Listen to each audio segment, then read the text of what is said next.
Si Constantin posait les premières pierres de ce qui sera jusqu'à la construction de la cathédrale de Séville au XVe siècle la plus grande église du monde, Sainte-Sophie fut réellement construite au VIe siècle sous l'empereur Justinien.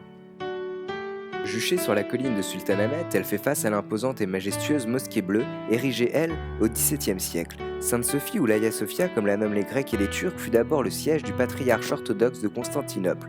Puis mise à sac en 1204 lors de la quatrième croisade, elle appartient à l'Empire romain d'Orient, puis à l'Empire byzantin à partir de 1261. Cependant, en 1453, les hommes du sultan Mehmed II font chuter Constantinople. Minarets apparaissent alors et l'Hagia Sophia devient une mosquée. Mustafa Kemal Atatürk décide lui en 1934 d'en faire un musée. D'inspiration laïque, le premier président de la République de Turquie donne alors à tous la chance de découvrir ce monument d'histoire où cohabitèrent deux religions. On y trouve à la fois le Christ Pantocréor en mosaïque, mais aussi du granit, du marbre et du porphyre. Ici, à Sultanahmet, surplombant la mer de Marmara, matériaux du Liban, de la Syrie, de l'Iran, de Rome et d'Éphèse ont donné lieu sous l'impulsion d'innombrables architectes de continents divers à cette belle pépite côtoyant les quelques 3000 mosquées d'Istanbul.